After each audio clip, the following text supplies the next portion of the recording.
There we go. And it wasn't so much an argument as it was I don't want to oversimplify things. It's real easy to oversimplify and say Newton only has 2 laws. And there they are. Yeah, there's a 3rd law. We'll brush that one under the carpet for now.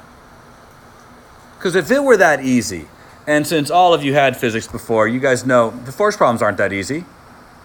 The force problems feel challenging in ways that you're oftentimes stressed to solve. And why is that if it's just F equals ma? Because it's never just F equals ma. It's always something more cumbersome.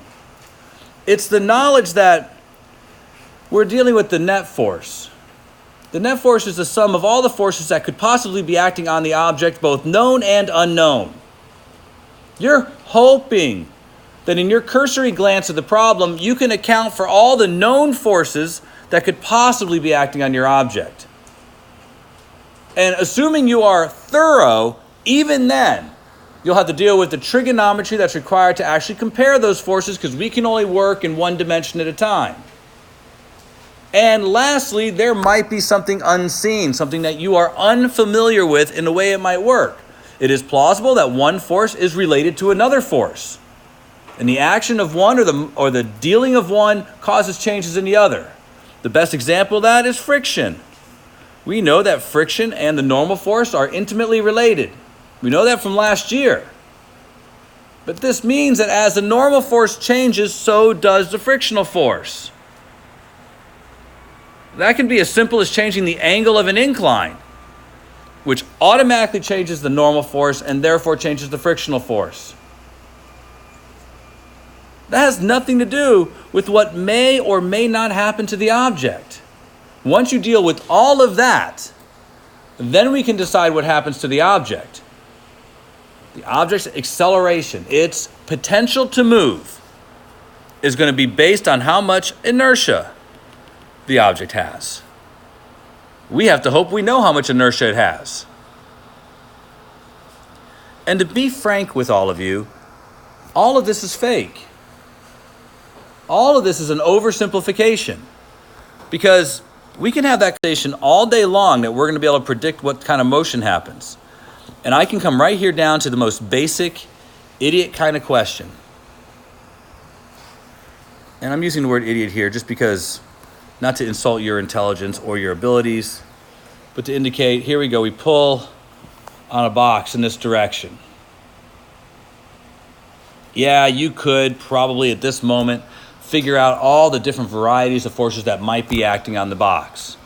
And I would hope that in this class, you could probably develop the idea that, yeah, there's probably gravity acting downwards. There could be some friction acting this direction. The floor is pushing upwards, sure. All of those are possible. Maybe there's also drag if the box is moving. These are all potential forces acting on the box. But this is kind of a fake problem, because we know that when we go to execute this problem, we're going to treat the box as if it were a dot. We're going to apply all those forces to the dot as if the dot is enough information to know what's really going on. And we know that that's not true. And what I mean by that is, in the future, we'll have to deal with the fact that the shape of the box probably has something to do with how the box is going to behave.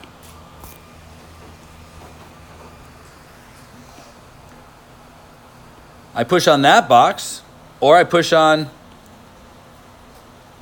this box. If I tell you they have the same mass, but I push on this box this way and this box this way, what's plausible about the second case versus the first case? Now, I really don't want one person here. You better all understand why the second case is going to be an issue. And if you don't, then you're not paying attention. You're multitasking, which, based on the podcast I listened to yesterday, is impossible for the human psyche to actually execute, even though humans think they can. Box on the right going to stay there? I don't really know. I know that what I'm going to teach you in Newton's laws can't answer that question. Because we're going to take both boxes and say, okay, they're a dot. The forces act on the dot, which is not particularly realistic. Now, in this class, once second semester gets here, we're going to take a look at the fact that friction acts at the bottom, that force you're pushing down is on the top. This is likely to cause a rotation, a torque, about a pivot point. That is likely to cause the box to tumble, which is why the best way to push the box is by not pushing it this way. By deciding that you could take this force and maybe lower it to down here someplace, because that will be better for you. So today, I want to talk about the usefulness of Newton's laws and how you are to employ them. I am going to provide you what I feel is a series of steps in order to employ Newton's laws. I am not going to boil Newton's laws down to F equals ma, but I am going to use Newton's second law and Newton's first law. Now, Newton's first law and second law really are the same law, but Newton's first law was stolen from Galileo. Galileo was the first one to really do research in this area, and using a very low friction environment, he found out that once something was set into motion, it will remain moving indefinitely. He didn't have a law to go with that. Galileo didn't work that way, but Galileo did state that he believed the natural state of an object was a state of constant velocity, that was considered the natural state of things, and that V equals 0 is a subset of that state. So when we talk about net force equals 0, we are talking about the conditions for constant velocity, and rest is a type of constant velocity. Please get it out of your mind that a force is required for motion. That is the absolute opposite of what Newton's laws suggest. The natural state of all objects is to be moving, with rest being a consequence or a type of constant velocity. Now, I said I'd give you guys a framework, but that understanding is important. If I'm going to try and trick you on the FRQs, it's going to be in the wording of the problem, where I'm going to try and worm in the words constant velocity, but not make it clear or evident that that's what's happening, to try and trick you. And that's exactly what the FRQs and the AP team is going to try and do as well. When you see the words constant velocity, you need to be made aware that, all right, net force equals 0. But understand, constant speed and constant velocity are not the same, and therefore need to be treated separately. Be aware of the motion of your system. Use it as a guiding principle for the solving of your problem. That is step 1. What do you think is happening?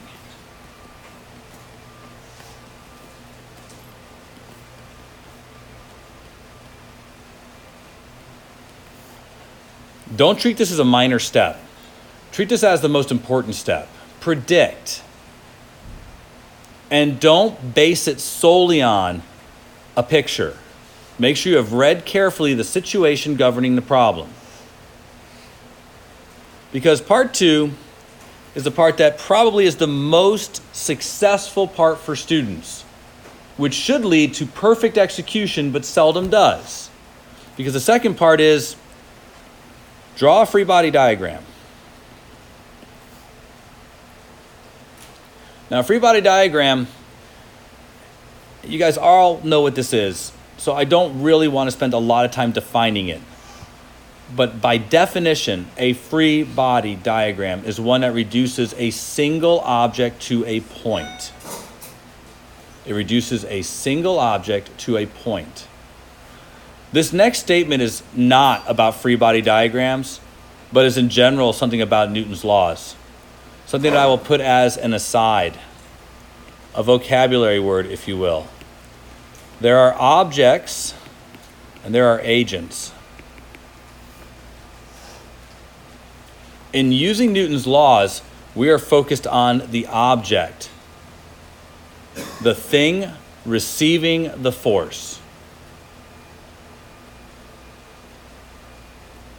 The object is the M in F equals ma, which suggests that Newton's laws can only be applied to a single object at a time. Now, that is an out-and-out lie, which is why I need you to be really on top of your game. Newton's laws apply to an object and a system. In dealing with an object, we treat it as if the entire thing moves together.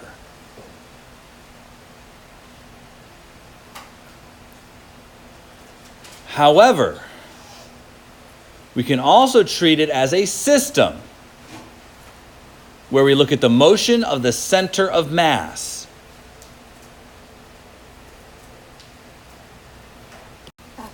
All right, agents cause forces. Agents are the cause of a force. All forces have an agent, all of them. We will learn through Newton's third law that agents can become the objects and objects become the agents. But when we are dealing with the execution of Newton's second law, we focus on a single object at a time and the agents that act on that object. So agents cause forces. Objects receive forces.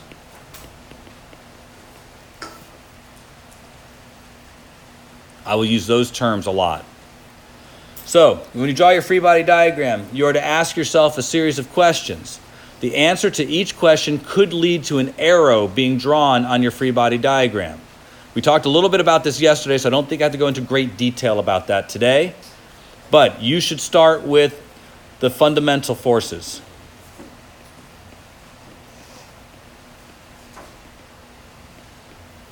You should deal with the fundamental forces first. There are 4, but we're only going to deal with gravity. Next, you should go point by point through the contact forces.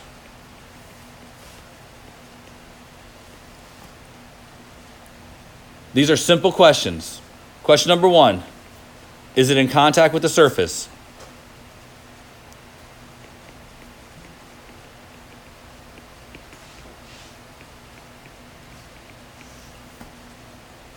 Question number 2, is there a rope or a string? That does not look like that's not writing. Is there a rope, string, cable, handle, etc.?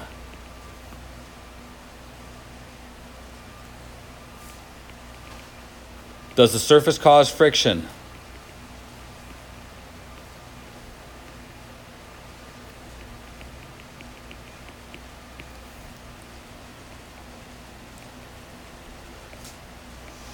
Does the fluid exert a force?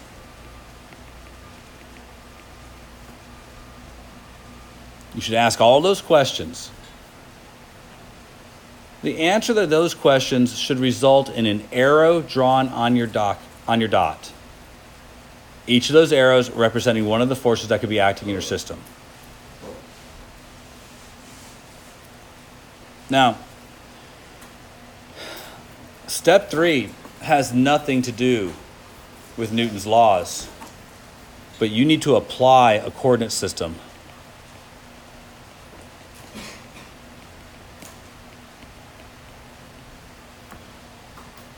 This could be 1, 2, or 3 dimensions. We are very unlikely to do 3-dimensional problems.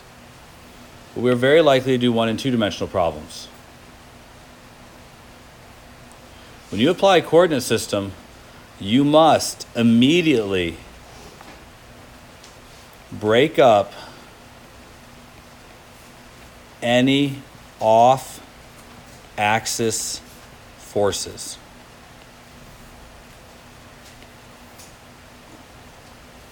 Break up any off-axis forces.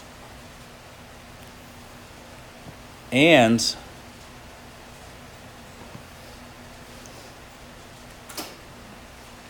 consider lining up a coordinate in the direction of motion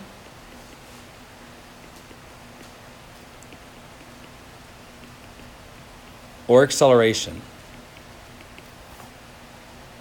you will always find it easier to line up one of your coordinates in the direction of an acceleration. However, I will put a, just in case, sometimes it's better to line up as many forces as possible with the axis.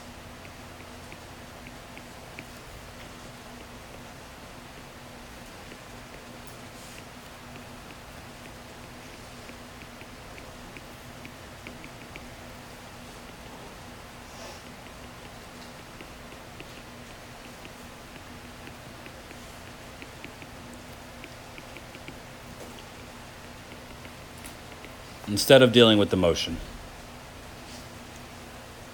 If you have 6 forces and you can line up 5 of them with the axis, or you can decide to line up the one in the direction of motion and have to resolve 5 forces into components, it might be easier just to break the acceleration up into components. So be aware, if you don't do step B, then your acceleration will have to be broken up into components.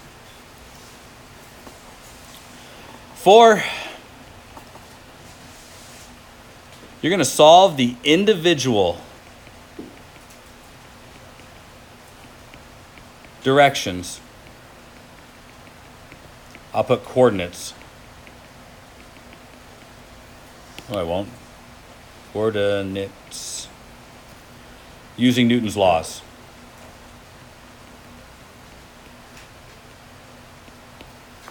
Only after you've done all that do you apply net force equals 0 or net force equals ma.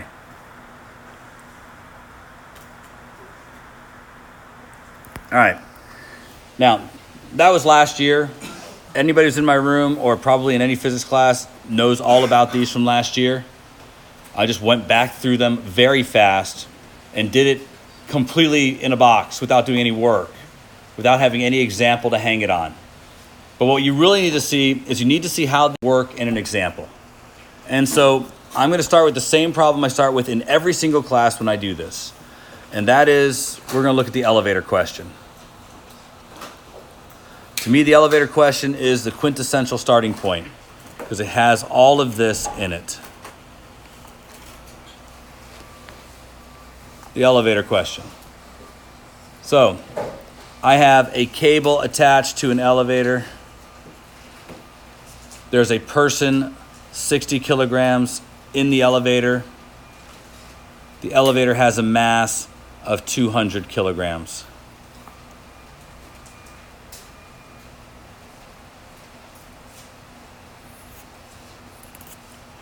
The elevator accelerates upwards at 2 meters per second squared.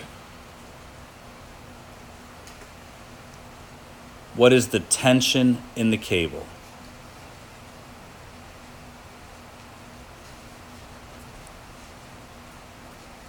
Everybody hear the problem okay? So I've got a box, it's the elevator, there's a guy standing in it.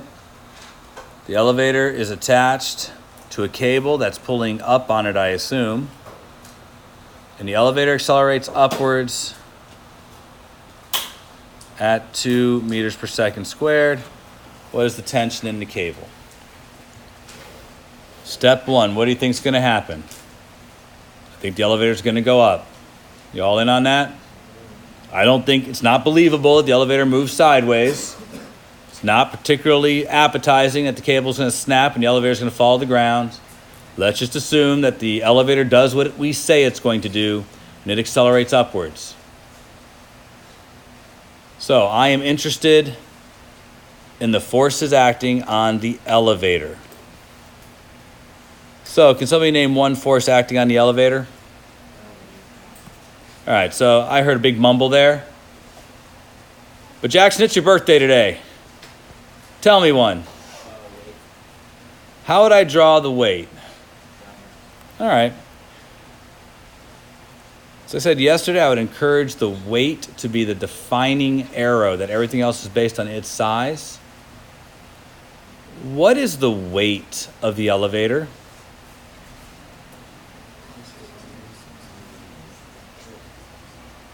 Jackson, What is the weight of the elevator? Yes, sir.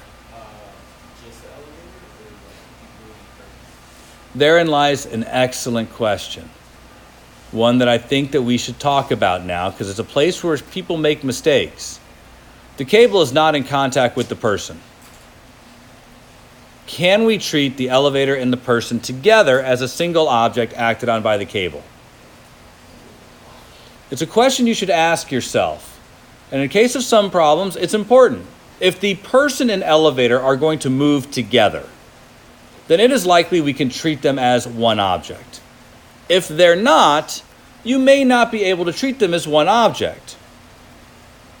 So understand, the only way we're able to treat them as one object is if they move together as one. Under those circumstances, I could probably treat them as one object and I'd be okay. So that's a test. It's not in your framework, but it's a test. Because I could ask, what are the forces on the person and not the elevator, and therefore the tension in the cable would not be the correct answer. It doesn't act on the person. What pushes the person upwards? What is it? The normal force from the elevator on the person. Sure. So be cognizant of this. But I think we're going to do that. All right, the weight is mg, and we'll just go ahead and say 2,600 newtons.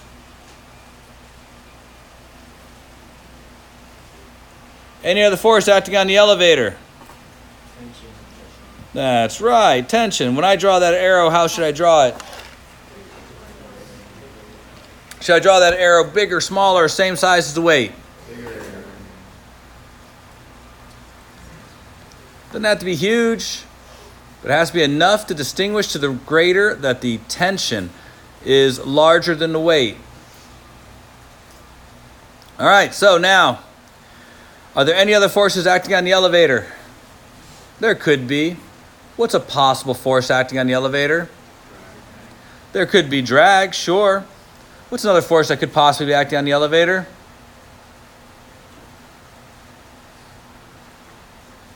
Too bad. There could be friction. It is likely the elevator isn't just hanging, that is contained between two walls. There could be friction. Be aware of all the things that could possibly be acting on your object. Anything in contact with the elevator could cause a force. We're going to, of course, for the time being, try and ignore that, just trying to look at the framework of the problem. And these are the only two forces that seem to be acting in my system. Now, I should put together a coordinate system, one that is aligned with the problem that I think makes sense. That seems like an appropriate coordinate system. One that's aligned with the vertical and one that's aligned with the horizontal. This is a one-dimensional problem, and I'm going to choose to make downwards negative and to the left negative. I'm going to make upwards positive. Now, I have one-dimensional problems to which I can work. It's at this moment that I can employ Newton's laws. I'm going to look at the net forces in the y direction. Are they equal to 0 or are they equal to ma?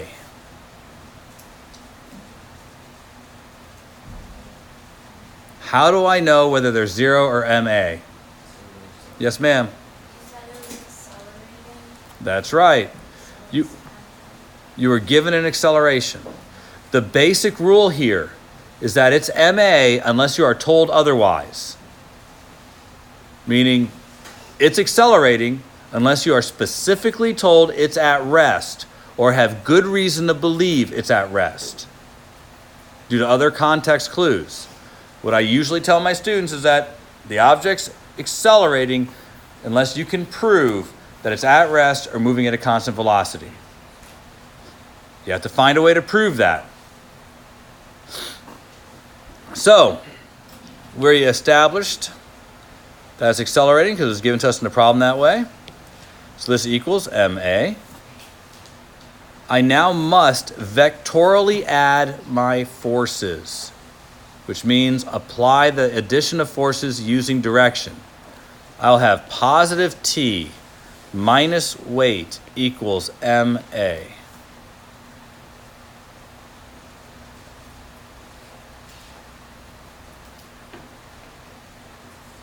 which means T minus 2600 equals 260 times 2.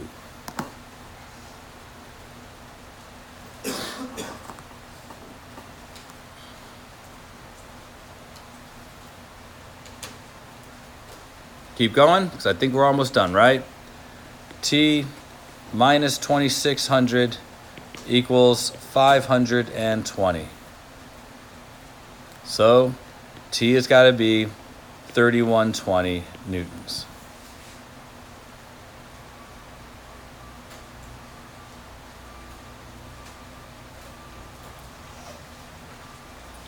So, what is the net force on the elevator?